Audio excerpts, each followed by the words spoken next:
King. I tell you, that white boy can hit. Civil rights movie Selma may pack a real punch, but some critics feel the lack of Oscar nominations for its actors is a slap in the face.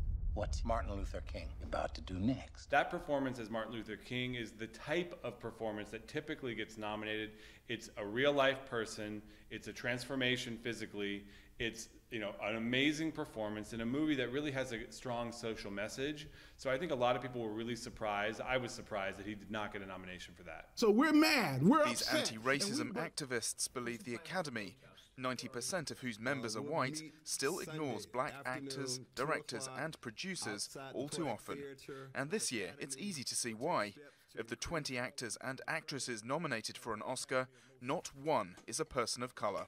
Hollywood and the film industry has repeatedly said over and over again, we believe in diversity, we champion diversity, but you don't have diversity. So the message is live up to your words. Live up to what you profess to make this industry and make the industry look like America. And by the way, an America that pays your bills. This Hollywood diversity expert believes the Oscars are now out of step with the changing face of the country and the movies it makes.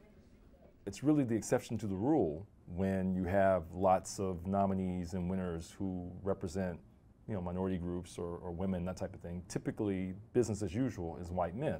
And so for me this year, when I saw that there were no people of color nominated for the acting awards, I said, well, you know, I'm kind of surprised, but then I'm not, because that's the way it typically is. I mean, yeah, it's been a long time since we've had none, but typically we have very few. There has been uproar on social media since the nominations were announced.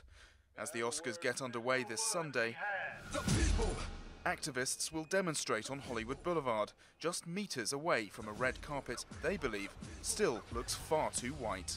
There are 70 million people watching.